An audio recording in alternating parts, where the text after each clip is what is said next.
Yes, should I bring this out? Okay, inside. Okay.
Kekume.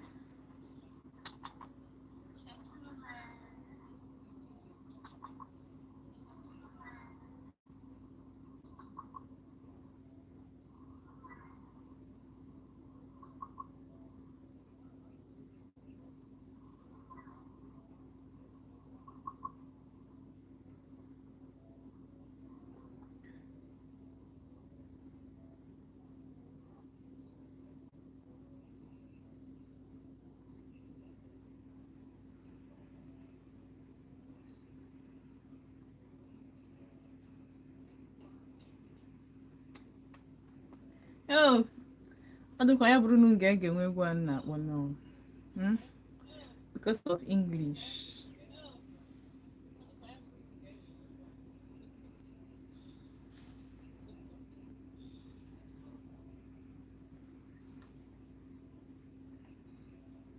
Wait.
Anachetago mazụ na Volt 104.3 FM afamba ntichi na azọ na-asị gị kedi kekime aradukwo.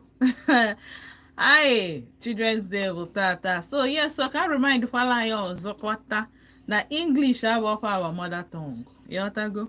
So ka ị na-amụzikwa nwa gị oyibo na-amụzikwala ya gịnị Igbo ka o wee na-adaba o nwere some private schools adịghị eme Igbo na school. Amarọ m why, but ọkamma otu ahụ ọkamma that na-infuse Igbo in some schools. And ebe ọ nọka njọ bụ nọ na eastern part of the country ebe Igbo bụ our mother tongue. Yeah, some nwere parents dị very intentional na ụmụ ha ya amụta Igbo. O nwere parents very intentional na ụmụ ha ama nsụ Igbo. So yes, ọ na-eme ka ọ na ọ dị eme. ọ na-eme.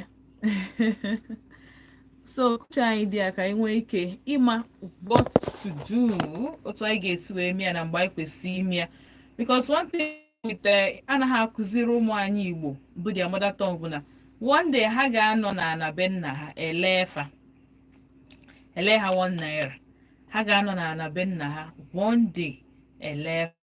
So it's very very important that na anyị ga school na-akụziri ụmụ anyị Igbo ga-etinye ha ebe ahụ. O nwere school bụ some private school bụkwa na enwere days for Igbo and it's only once in a week.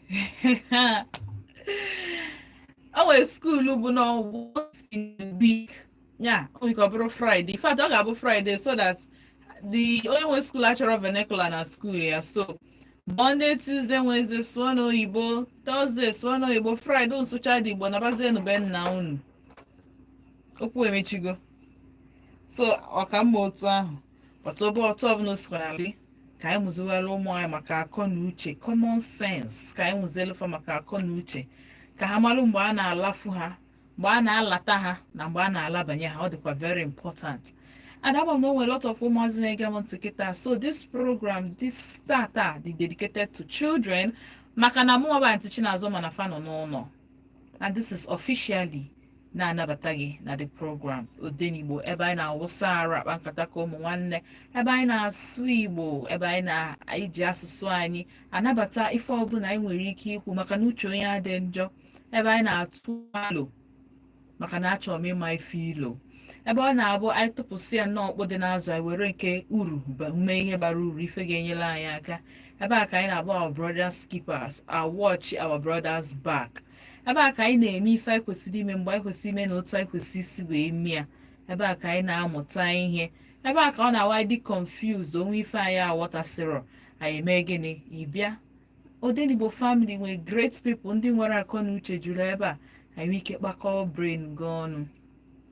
And yes, so today bụ Children's Day ka m na-abịa ọrụ. Enwere m a lot of parents na complain n'ife adịrọzi ka ọ dị. Anụ ncheta yesterday ekwu m ya, ahụ nwekwa some people kpọm sị hi na ọ bụrụ mgbe ahụ eje na mall, mgbe ahụ ọbụbe Polo mall, eje na mall mgbe ahụ emechakwa nnọọ ejeche March Pass na Okpara Square, abịa na mall eme party, then enwekwara nke all this so fun that the man chọrọ na.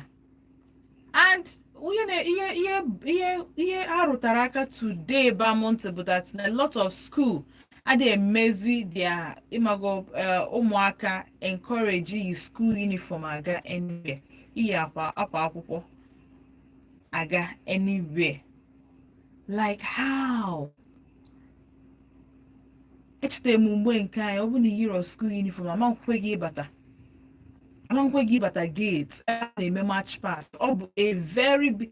Kedu ihe mezi March Pass? Kedu ihe meziri ụmụaka a na-aga eyiri green white green for ndị ịmago n'onwe enwe ọ bụ na school uniform ha nwee come. In fact, a day before that day, agwago teachers na nwa m ga-eyikwe mufti wee bịa school. Kedu ife melu like that pattern, that fun mgbe ahụ rube ife onye ọbụla. Okay, like before you remove to bata ebe ahụ ịgụchago na the school, maybe niile common entrance, ị na-eche result gị kọpụta, ọ niile go WAEC, ị na-eche ka result gị pụta, ịbụ a bona fide member, school abụ your alma mater, ị ga-eyi mufti. Mana so long as ị nọ na that school na ị ka na-akụzi na ị ka na-agụ akwụkwọ, I am sorry but amankwe gị ịbata na field, that premises with mufti.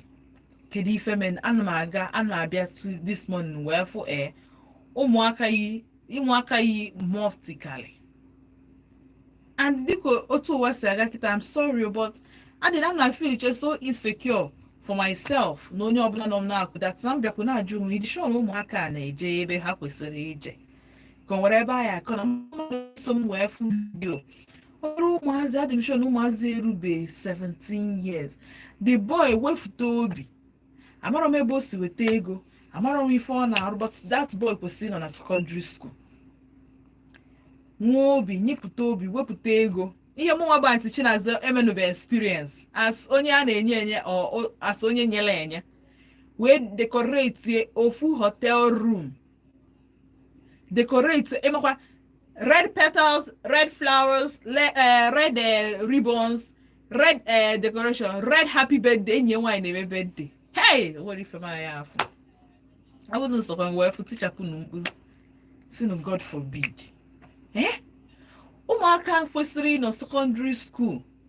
If I am, because hey, and if future friends are kiri ụmụazị, kedu ndị a ebido mere arrest or parents ka onye nye ha the hotel room, or parents ka a ga-eme arrest ka onye rent nye ha the room, ka onye decorate the place, ka onye mee cake, kedu a ga-ebido arrest because na ndị mmadụ needere ije nga, onye ọbụla nga ma onye mee cake, ma onye mee decoration, ma onye nwe hotel, ma onye bụ manager, ma onye dozi. Hey, ụmụaka chọrọ ịnayarụ mmadụ n'iyi o. Ọ pụtara na ụmụaka anyị dị so out of contact na ya marozi went to ịmago mgbe ụmụaka needere enyemaka. Ụmụaka na-agwa gị, to be honest, erube 20 years, erube 17. Kedu onye any dị biko gwabanụ m onye a ga-eme arrest, gwa m ndị ga-eje nga because any dị m ịma. Ụmụazị aka foto today wechite vidiyo nnene ịdị sure na ebe akalụ ka a na-eje, ndị enwekwa guardians, ndị enwekwa no parents, ndị enwekwala ndị na-echebe ha.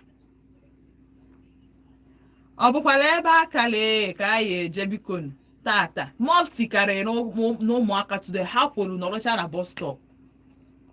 Ọ dị ka enwekwu the gang leader self, onye ọ ya bụ ọsị gị banye bọọsụ banye, ọsị gị abanye n'ime mba.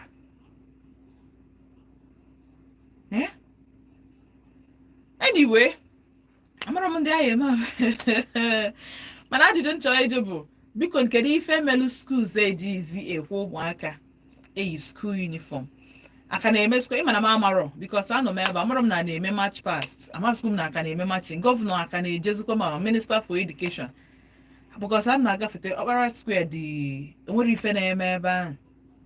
Akpọrọ m ofu enyi m nwaanyị bụ onye nkụzi karịa join ya today na show, but ọ sị na na ụmụ ya, which is what I love, na ụmụ ya mee gịnị gabaru show somewhere n'ebe a nọ tunnel. Ihe a ga-akpọrọ nwa gị because the issue bụ na ihe ebe ị hapụrụ nwa gị ọ sị gị na ọ na-aga anyị ejelukwa ya bụ ije, ejekwala ebe ahụ ka anọkọta akọba akụkọ n'isi nwa gị dị ya.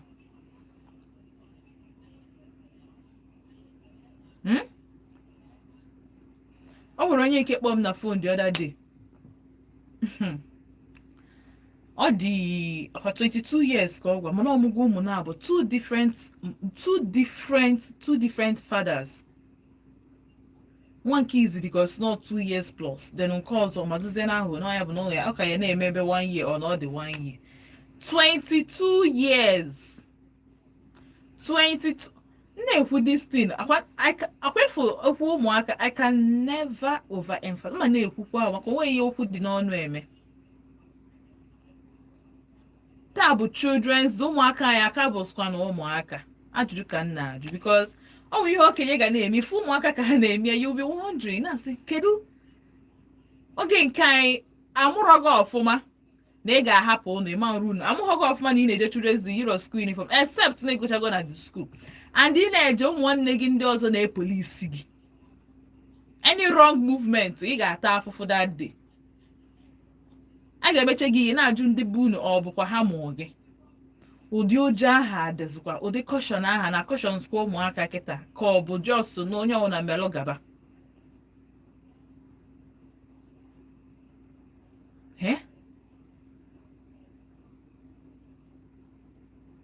Ịpụta ịhapụ ụmụaka onye nke a na ha gwa isi na ọ dị 21 years to 22 years si m na ọ chọrọ freedom ka o nwee ike inweta ezigbo ọrụ ka ọ si na gịnị wesị mana freedom nke enye gị ka ihe iji a wee mee because enye gị a lot of freedom onye mere iji wee ihe ikwesịrị time ikwesịrị iji na-aga school ị na-achọ ọrụ ị nọghọ school no certificate nothing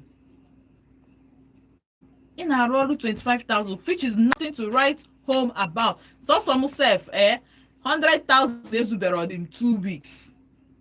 Ọfọzọ gị nwa ji ụmụaka na-abụ ka hapụgodo nke mma gị kpọ nọ na village gị nwa na onwe gị nke idu edu for yourself and for the child.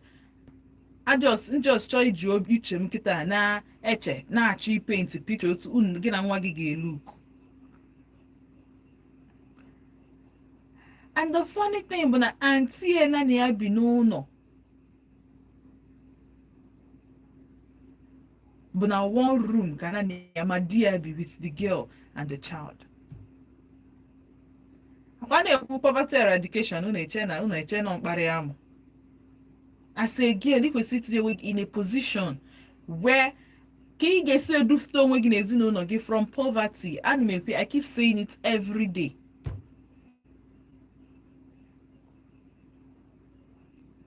Ụdị mmadụ a na-ebe ka a ga-ebido nyere agha aka. Ijiri ofu nwa iji nwa na-aba. And ị ka dị 22, 23 years. That means ị gabe school. Onwezi onye nwere dashi mmadụ kịta onye nwegoro ego na-adashi mmadụ na ọ bụrụ onye gị awụ once in 2 months or 3 months onye kwa gị ọzọ ịma na praise the Lord ịma na onye ahụ nwere ebe just ịmago Chukwu na metụrụ ya aka n'obi because onye ọbụla ji ego ji take care of him and the family ndị near around. So onye na-enye an external body ego money gift kịta or anything ọkwa by sheer luck chi gị mụọ anya.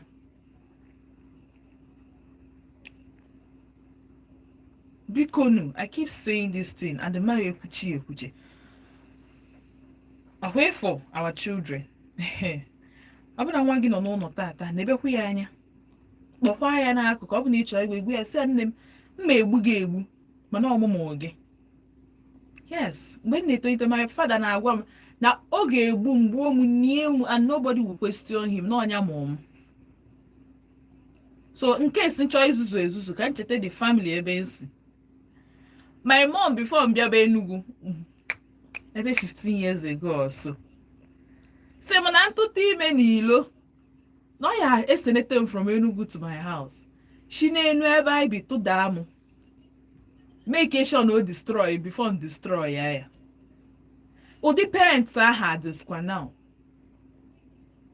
Because ozugide go kwa mo zom nweteze university. Ịmago na obi na-amapịa nwaanyị achọrọ ka nsi ya n'aka pụọ. Mana chimkara ya. Nwaanyị o meme ife dị egwu. M na-ekwu ya because ọ chụrụ eze ife a niile ife ngabiga wee tolite.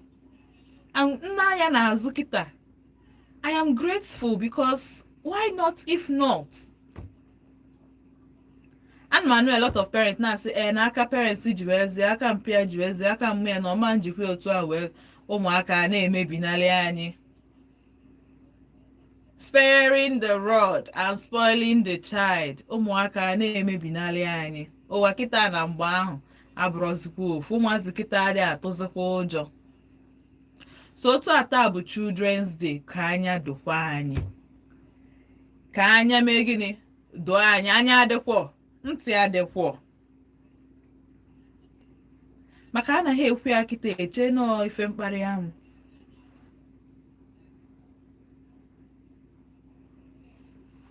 Ụgbọ gịnị ya na-akparị amụ.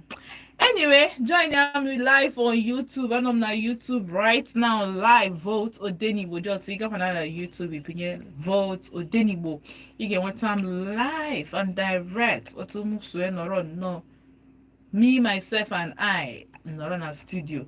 Now, when I because if I need help sometimes, and the man for China, teaching us up will be a keyboard.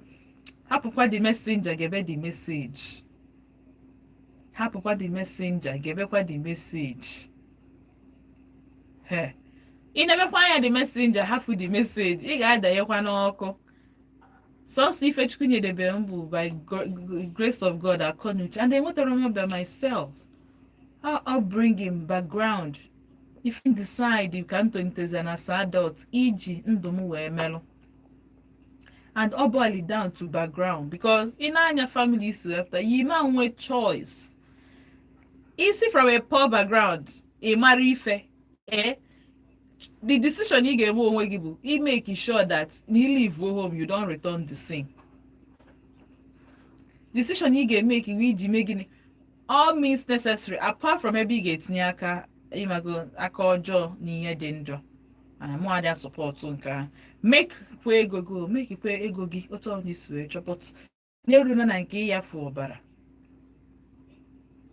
because the truth is that help adịrọkwa n'ilo onwekwa onye na-agbata ihe ga so do all you can imeke sure na gịnị menepụta from poverty but bụrụ n'obi that ife ị na-eme nwere ndị ọ na-eme affect ife ị na-eme nwere ndị na-alike ife ị na-eme nwere ihe ọ ga-awụ ime like this ịma na imetere ya na ọ ga-eme ndị mmadụ affect so ọ dị important ife ọbụla ị na-eme make sure na ị na-enyere onwe gị aka na-enyere ndị bụ na aka na-enyerekwa ndị nọ gị nso aka sebe aka memepe phone line 0706048553 0706048553 or 0915-570-8347 biko nkwu nyerekwa ọnụ m aka jụọ ọnụ m kedu ife melụ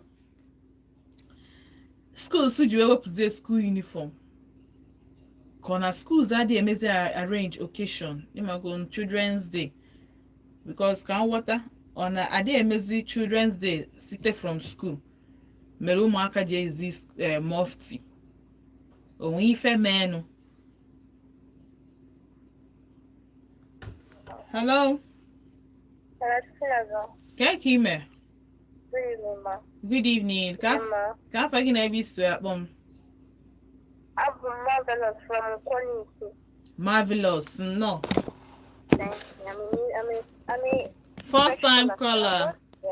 Yes, first time caller. Dalo no no Depends on that birthday stuff you're talking about.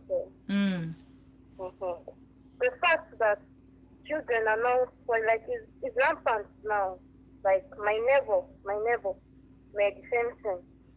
I don't know whether she's even the one you are talking about now because I've never seen the video. Oh, you know that they're WAEC. They're senior WAEC. They question from the three. My thought, I'm not support. Yes, yes, to be honest, I don't know. I don't just know. Because the onye nke made the bed down, nke why made the bed down, nke nwoke made bed down. Like my made the bed down. Boyfriend, yeah. So like case surprise in a hotel. Because can be the girl na low cut. Yes, on a low cut. Oma wine. Not really. Hey. It's all too much coincidence. God, I beg, my sister. It's too much. On what her parents? Jokes apart, on what her parents? Yes, parents. So, how they really need to say that? Yes, parents. Her mom, she's using iPhone. So after a while, the guy now bought her a new iPhone. Then the girl gave her mom that iPhone she was using before. The new one. Oh, said yeah, if the woman on it, onye ọzọ again nọkwa na side anyị nso bụ onye njọ ka ebe were phone cause he's too young to use phone. So na boyfriend ya gụrụ ya phone. Ọ gịnị na-emezi nke a bụzi your pressure ka ọ gịnị. Enyi ya nwoke nwa na ọka nọ secondary school. Amamiya amakwa m that was just what I used to know. We didn't need to take If you be the enyi nwoke can describe kwolu gị the enyi nwoke. If you be the boy. Mba, so them yeah. It's just Information na yes to use. Hey, your John na-atọ ọchị. Chineke meela anyị ebere. Amen. Daalụ sọ onne. All right. Ọkụ nna afọkwa na-ekwu okwu parenting nwa gị na-eyi onye ka nọ je if not ị ga na support n'ife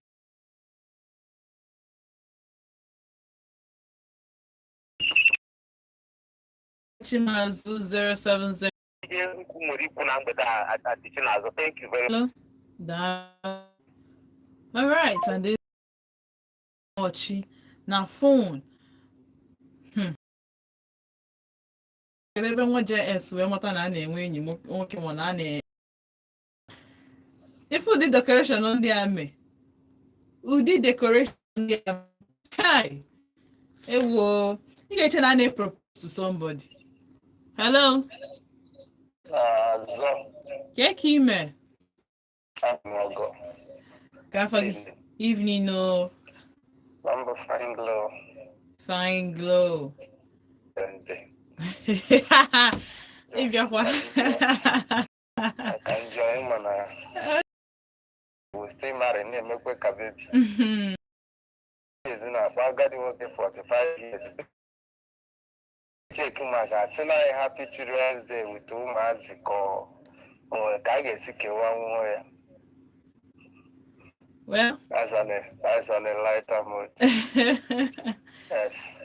Then January in a come keep enyo na nkọwa okwu gị esi safan onye nwanne gburu mmadụ ya gakọ gbawa mbọ bata ego ụmụazị adịghị egbukwa mmadụ these days maka ha na-emewakwa mmadụ echi because just like for 116 years ị na-ekwu decorate họteelụ ụmụazị kịta ihe a na-apị na kọmputa na ihe ha ji ọ na-asa mmadụ a na-asọtakwa ezigbo dọla gara ala ọnụ yes and ụmụazị kịta anụnwa ụmụazị 10 years na-create content a na-agbatakwa ego na dollars. So the point is, what are they doing with their money? So mgbe ihe ọbụla ị na-eme ka ịgbata ego kwesịrị ịbụkwa at some age. Because nwa gbata ego na 16, 17 years ka ihe iji ego nwa na-eme. What are you doing? You go to motor, definitely you will badge that car. Nwere ọdụ business school ị ga-aga nwa that age that will restore your memory ka ị ga na-ebe ụmụazị. Nothing. So what I'm trying to say, it's quite unfortunate now. I may not be good in trying to advise anybody these days because only advice in our work. What worked for me as a child doesn't work. I was on one community group by Nota. We were making examples of how we grew up. By the 1 naira and 3 naira, I got Children's Day. I'm not young, Marco. So Children's Day, I don't know where I am going camp. Do you know? Ebe a na-eme ọgwụ camp ka anyị mere Children's Day. So getting there then with 3 naira in 90s ị ga-ego ihe rie and ọgwụlike ọ bụrụ ndị bunu nyere gị ya ọ bụrụ na ndị bunu enyewe oge ọbụla iji you can explain how you got it. Anyị na-ebu blọk a na-asa abụchara ụmụ obere nchọnchọ mesin ụmụ anyị ga-asa afụ by then. It is not the same anymore. My mom na around ama m ebe ọga mmanụ mgbe o ji apụ mana ọ bụrụ ọzọ the same thing nkịta. It's now 5 o'clock. Mage binigo na akwado ọrụ gị na onwe gị na-akwado school mpa gị na-akwado ọrụ. Who is taking care of who? Who am I blaming? House rent mgbe ahụ na kịta ofu ihe no. NEPA bill kazi ụgwọ ụlọ kịta anụnwa ofu ihe no. Everybody is rushing now to meet up. But a good model of building ebiri mgbe ahụ na nke a na-ebikọta ofu ihe no. Who am I really blaming? Onye ka nchekwa na-eto ụta anụnwa. The only thing about our social space speakers should speak more. You got to go then our teachers to do more job. You got to go just try your best on how you can advise a child to go because okeke bụ nwa okeke and okafa mambara nwa okeke banana ịbali ya mgbe ọkpọpụ gị police station kwurishiagish ị ga-eji mana ọbụrụ gị na ya ụmụ nwe. The goals have changed, unfortunately. Because the rate I may embrace Western culture and a lot of things now in Mexico, we are not having focus anymore, and it's quite unfortunate. So I'm not going shift to Lota. Or poverty in Nigeria was the capital of the whole world of. Or you are going to go to the crayfish, when I look at 10,000. Makwa ya ji ọnwa ya ebe ka isi nweta 10,000 nyere ma gotegodo nri ka erigodo ya nwa daalụ fine glow daalụ dịka fine glow si ekwu onye ka a ga-atụ ụta kedu onye a ga-eblame n'ife adịrọzi ka ọ dị which is true but I feel him that na ka ụbọchị na-agbawanye ka ụbọchị na-egro na-aga I feel him that na still one thing na-echenji bụ ịzụ nwatakịrị. One thing may change, but what actually trouble you make you come back to your parents. except no na a child okay o nwe obere nwa ejide ama mmadụ na food video o nwe nke ejide nye nwe nke ejide taa sorry o nwe nke ejide nwanne nya kwa nwanne nya bụ Sunday yes o nwe nke ejide Sunday o nwe nke ejide yesterday ha na-ejizi fuel akpagharị a na-ezibizi ụmụaka ha ji gbaa ụlọ ọkụ gbaa moto ọkụ amarọ m na biskit because our own days sef sọsọ biskit ka a ga-enye gị ụdị ozi ị ga-ejegodu and mgbe ahụ sef ị na-etonite iyi ma nna nkwa mmadụ ihe a na-egobizi ụmụaka ka wee nụ ngobi ọ na-awọlịtazi ọwọlịta ụmụaka ha ji esuo ụlọ ma suo moto mmadụ ọkụ because ịma ngwa m na nwatakịrị tetere ụla decide ya nnọọ isube ọmịkpukwe n'elu ọ succeed mikpuo na shop gị ma ụlọ gị befe mara ụlọ gị enwere ọkụ ejidere onye nke a with lighter na fuel so juzianụ ụnụ anything nwere ike ichange na this life ma if ya man change bụ ịzụ nwatakịrị if not ha ga-emebi na line na this society. Hello ka ime ọ dị mma gani gara gba si obodo ọcha bụ Kednebo steeti nnọọ gaa n'iru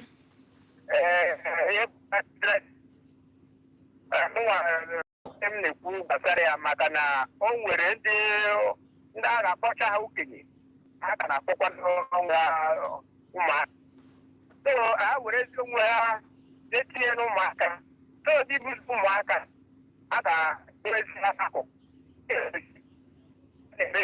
steeti a ụmụaka ọ ha haziri ụzọ ọ bụrụ na a gara market na local gọọmenti ọ ga-abụ ya dị ụzọ jekwu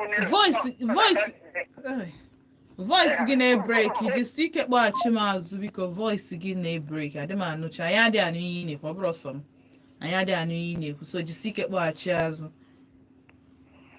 Hello good evening ka ime ka afọ gị o Kenechukwu nnọọ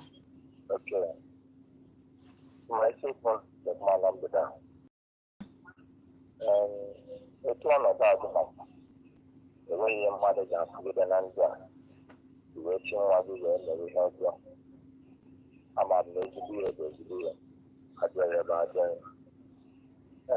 ọ bụ eziokwu na ị nwere ike ịbata n'ezinụlọ ịfụ na enwere ike ihe si wee dị na nwatakịrị adị ozigbo afọ nne na nna enwere ebe iji mee nke a ma ọ mee nke ọzọ ọ bụrụ na anyị ga-eme ga-ebido nwatakịrị ka ọ na-akpa agwa na-ekwesịrị ịgba nkịtị ụfọdụ niile ndị dịka gọvanọ ma minista many of them from poor family and ewere ma ndị meriri ndụ ofu ugboro ma ọ bụ na-abụ n'ụbọchị onye kachasị ahụ mkpọdụ na many of them were interested n'ebe ụmụaka nwoke kụnye ọpụọ nwaanyị kụnye ọpụọ ụfọdụ ga-afụ na nwatakịrị jide foonu n'aka na-apị ihe na-enweghị isi n'ọdụ na-enere anya nna maka ejide wepụta isi eji ya oge telefon ma ọ frend gaji fon onye gachiri fon gịnị ka ọ na-ahụ gịnị ka onye ahụ e nwere steeti ọ ga-abịa ịnọrọ na-anata ndị mmadụ ihe we steeti ọ ga-abịa ịnọrọ ma nnata kachacha n'ebe nwaanyị nọ nwaanyị na-emego mmadụ na-akpọpụta mmadụ okwu ego onye mụ na ya bụrụ nwatakịrị nwaanyị nzugoro bifọ bewa ụtụtụtụtụtụ agba ọdụ ọrụ na-abata wọnde ya atụ mbụ ka m na-ekwe akwa egonyere irite akwa maa mma onye egonyere ọtụ m nọọ nwa mbọ ya dị na ya ada isi n'isi otu megere egotere kiriwe kritika agwa na akwa amaka mana ka m gwara okwu achọkwa ndị a nata na ndị mmadụ ihe na ụbọchị ọbụla nwoke gotere akwa ime echi ego babụwa ọ ga-ala ikere n'ịma ka akwa ime ahụ ji wee fiti gị gwa ihe ahụ gwa gị ụdị ahụ anyị ga nwa na aka nwa na awa ọ chịrị akwa ahụ ọ chịkọrọ akwa gotiga ọ dị onye ka a ga-esile m kọntinu anyị maka a ga-esile m bụtara na ọ bụrụ na ya agwa ha maka mgbe na ị na-agwa na-agwa ihe a garazịa n'ụzọ ya ọ ga na-ama na papa ya na mama ya na-agwa ihe dị etu a ọ dịgodu mmekọ ka ndị ọzọ tie ọnụ zọ daalụ anya bụ another culture ụmụazị kịta mfili luzugo anya bụ another culture mmadụ nye gị ihe ị na-ejekwa agwa ndị bụ unu nekwa ndị onye nye gị ihe nekwa ihe enye gị ịnụzia from your parents because ha ka gị ma a lot of things especially onye nye gị inwe ike gị nwa na onwe gị ama adịghị ọfụma inwe ike ọ bụ na ihe ọ nakwa ije skuul bata so ọ na-adị very important ihe a na-enye inye nwatakịrị ihe ọ ka na-eje skuul enye parents. Hello. Hello. Good evening. Ka ime? Ọ dị mma. Ka afọ gị ebe isi akpọ m? Chioma Transekulu akpọ. Chioma from Transekulu, no. Yes, okay. Ihe m chọrọ isi n'okwu ahụ. Nwatakịrị nwa 17 years kere enyi ya nwaanyị bekee. Kedu ọsọ si ute ego ji mere nwunye nwaanyị bekee? Maybe ọ na-eme yahoo. Ghọtara? Ọ na-eme yahoo na ụmụ adị mma ya na nne na nna ya amaghị. Nke a ka ha ji oji nwa ahụ ji surprise nne na nna ya. Ghọtara? Kwa ụmụ a na-eletinasị ụmụaka anya. Maka na ụmụaka ugbu a nye ndị tinye ha ezigbo anya ha ga-emebi n'anya anyị. Onye ntedikwu ndewo. Daalụ sọ, daalụ. Na-etikwa ajụ tata asịkwa m ka ndị femelu na ụmụaka nọ skuul kịta anụ adịghị ma aga mago Children's Day event ụmụaka adịghị ezi uniform ka efe kpata ya na schools adịghị adịzi involved with march past ma ụmụ ịmago na ụmụ pensioners ọ pụtara na parents a chọrọ ka na ụmụ aghọtara m ife na-eme ka emezi eji eyizi uniform aga a na-emeskwa march past na Children's Day onwe ihe na-ekezo a nakwali emezi march past na Children's Day kosa kuduru Children's Day now October 1st Children's Day onweskwa ihe a na-eme 0706048583. Hello. Hello.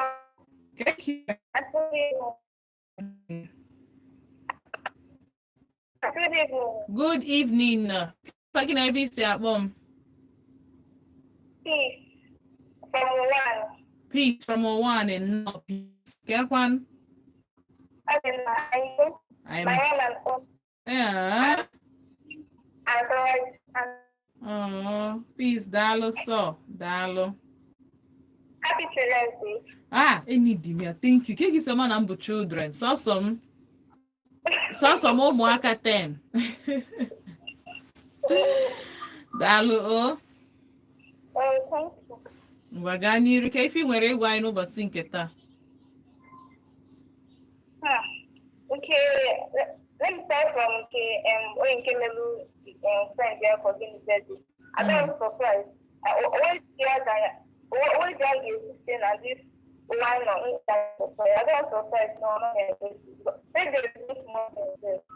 Okay, because we are like it out. I say that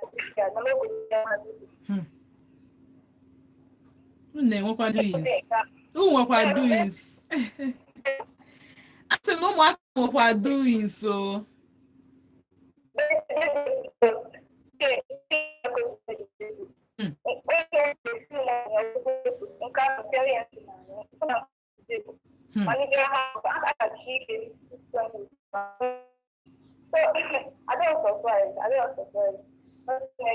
Nothing.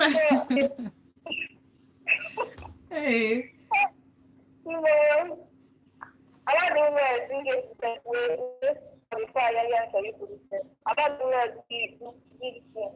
My sister, Ganiro, why don't I want to solve it? No, yeah, you know, like Chinya, hey, the reason, because of my knowledge, the reason in the you after that see school, akara m ịnụ nke a bụ ife dị m nnọọ important ife melụ ụmụaka kịta eje izi uniform aga njem children's day ka e kpatara ya afọ m kara ịlaikekwa ya ma because ụmụaka ọkụ ya ka ụmụaka ji efunarị anyị nwoke nwatakịrị asị gị na ọ na-eje ofu ebe o tinye maka uniform because no yi mufti ị na-awọndazi. Happy Children's Day. I wish you the same, oh. Ka afọ gị na-ebe isi akpọ m. I'm from Uduma, Dalo. Thank you. Gani. Igbo na ịma na ụkwa anyị kwukịta now. Adịghị ụmụazị na-eji mọpụta aga skul n'izugbe aga ya na-emekọta n'ụwa Igbo. Schools na 18 degree. These days, remember, when I was school, it's a must that you must appear in your school uniform. And with the person, and you don't get that mobile, that's unfortunate. But more than that, I think it's all school system. Everybody wants to now size up their schools, that kind of thing. So I'm gonna apart from that thing. Even talk about these things for parenting. Our parents had only serious as before in training children, even boys included. Our parents had only serious like that. I didn't devoted. I could remember my mom. My mom is only think only she's late now. But even though the Gen Z, yeah, of course, that's what I think about from year 2000 as Gen Z. Even the Gen Z, I was around the year 2000. But I think I'm a different Gen Z. I just tell my mate, I have a different kind of Gen Z. Because this nonsense that boys, this, Yahoo, the rest of them, you don't see it around me. Look at my sisters, for instance. You don't see them, you don't see it around them. Yesterday, I was discussing with some of my friends. You see, girls, they say straight. They say straight. Now is a boyfriend. How you can, if you can go to like 3-5 places. You see what they wear, just look at what they wear. These days, I wonder where they got that trend, I don't know, these days, new bra challenge or whatever they call it. You see these girls, they don't put on top. Like that. My brother, funny. And all parents, Kuchinaka, they see children these days, they don't care to put on bra anymore, just see them like the same brother now. And you know, the rest of people, there's even when they told me that they don't put on this again, just so that their waist can be shaking very well. All these things are the things our parents allowed it to happen. And then again, okay, I was talking with someone, and then I was advising my sister. You see, remember that mom is dead now. All these things people are doing, don't follow them on this. You know that going around an elderly person to her, not about my age, a lady. You see, if you don't sleep with your boyfriend, so your boyfriend don't sleep with you, you will not be able to do that. Hey. 0706048583.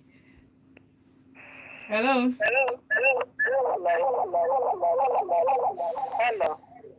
Keke ime. Ndị mma gbatịnata redio gị ọ bịakwara inye anyị nsogbu. Happy Children's Day. I wish you the same. Chichi no. Anyị kwụbaka ụmụazị ihe niile melụ ndị nne na ụmụazị bidoro na skuul, praịmarị skuul. Mgbe ọ ya bụ ticha pịa nwa skuul ihe, parents ejekpọ polisi wee kpochie ya.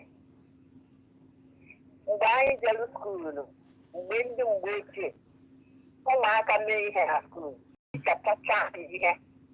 Ọnata gwa amamiya, mamịa ya asị ya yes. Enwere ihe imelụ.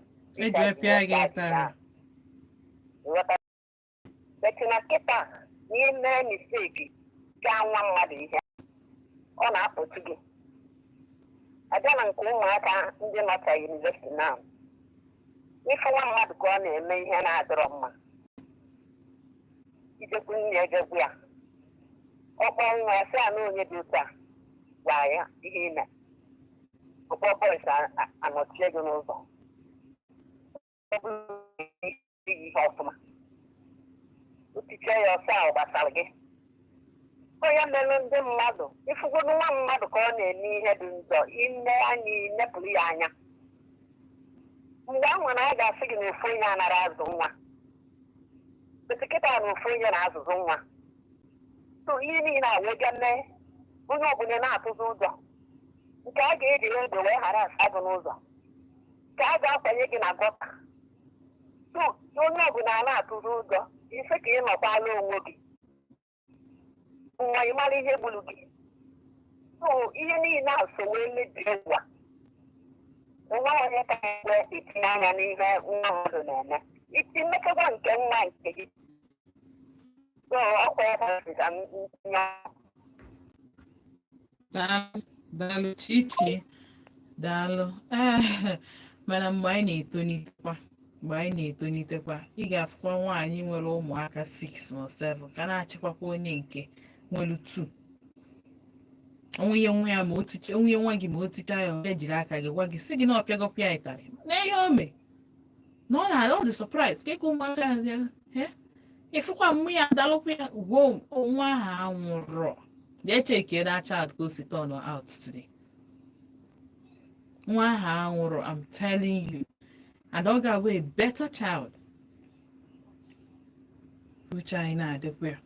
Hello. Good evening. Ke ka ime? N'afọ gị si abụọ. Trizin. Otekwa. No. Na ihe a na-akọrọ na ihe gbasara na ụmụ akwụkwọ dị uniform. Hello? Nna anụ ị na-ekwu. Because school new authority the agame not agame ka agame. Because so good evening. Good evening. Oh, Cecilia na morning from Mene. Cecilia from Norma, seeking Norogi. Oh, daalụ sọ. God will help us. Amen. One, okay, uniform. Hmm. The one of private schools. That is what brought this idea of schools trying to wear mufti. Let's take, for instance, like this British Academy now. A lot of people want to be identified with big schools where their children are doing shows and all that. Now, if they're going out, they go out with mufti. Are you not surprised that some schools are having different? Before it used to be school uniform and PE. Yes. But now, do you know that some schools have up to 4 different uniforms? Like, there is uniform for this, uniform for that, it's just true. to measure up with what the modern people, the people that feel that modern, private schools come in and start a lot of things. Yes, it's because private school came in and a lot of schools are no more giving punishment when a child does anything wrong. Because their intention is to the morals, their intention is to make out there to do their money. So many things are going to make this year. Then the worst house in a lower academy, we want to feel a more.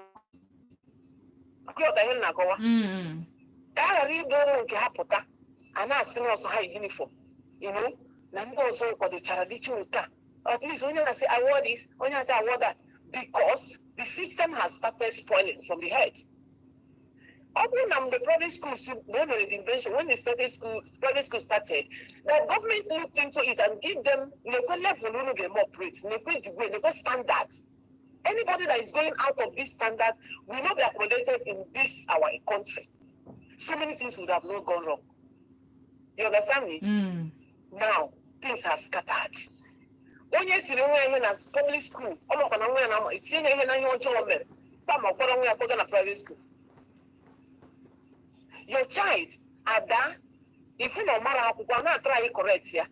If you come up again in the class, if you are in one private school, where they will accept you the way you are. When somebody says who to be blamed, or we are supposed to be blamed. What stops you from giving morals? That a child will go out and say, I know that when my mommy said this thing is wrong, I will not do it. You understand? Yes. And when he or she is telling it to other children, they can go and say, Mommy, this my classmate said that this thing is bad.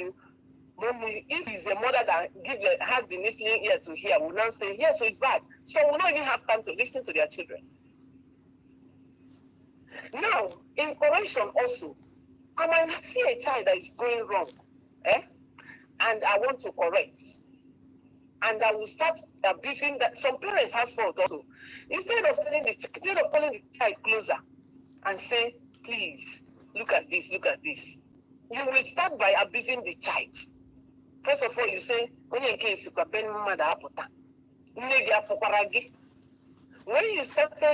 want to correct a child and you started by giving abusive word, that child will not listen. You understand me? You're doing what is right, but the way you're going about it is making it to become something else. Because there are diplomatic way of saying no. You can somebody no, and the person will take it in good heart. But when you abuse the person and say, look at you, do I look like, you understand what I'm saying? So many things need to be corrected. We need to learn. It has to start from our homes. As little as our is, we can start early to say some things, tell the child. If you don't tell them and they go out and their peers, maybe a child that's coming from a wrong family where he's not taught well, will come and tell that child that this thing is like this one, and the child will accept because you have not said to him or her. When the Bible tells you that a child's heart is full of foolishness, it needs the rod of correction to make it right. By the time you tell them what they need to know and what is right, I pray that God will help us. Amen. God will help this nation, because I am wondering what the children of this generation will be. Amen. If our ones are having issues like this, what will their own children be? God help us. Amen. Thank you very much. Then another thing again about it is an error. Me, I had my children in Port Harcourt. At least him and is in Port Harcourt. Majority I went on language proper. Do you know why? Because in the Canada carry. So you must see each choice you got you got only get on your but in my house, my children speak Igbo. They speak Igbo to the extent of speaking my home dialect. Like when they come home, people will be surprised. Are these children coming from Port Harcourt? And they will speak to my mother-in-law directly. Mama, they will say, Mama Ibokwara. People were shouting, Sisi, how did you do it? Start from your home. It doesn't make them less intelligent. It doesn't make them less outside. When you see them, you will say, my God, is this? They will speak Igbo when it's necessary. They will speak English also.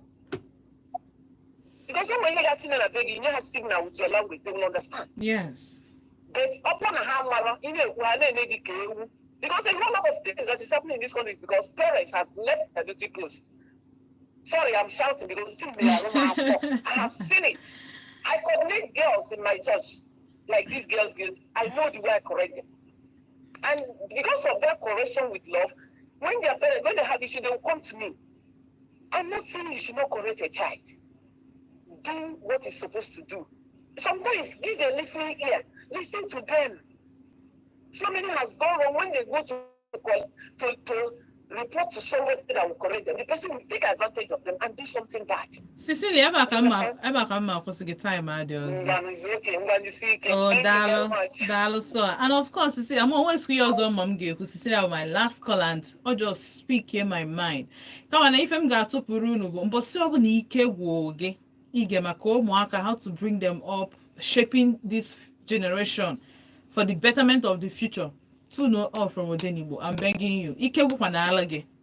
But so ni ike woge. In fact, mother that's now open up no and don't worry on no me. I brought in a wogu because I ain't hunting. Some of us anyway ain't hunting. I ain't hunting. Even half of us gadika, half of the people now on like a lot of people know if find them or if find them, but open in a kudos, congratulations. And I think in more forma. And I think it's the key, Iman in a more forma.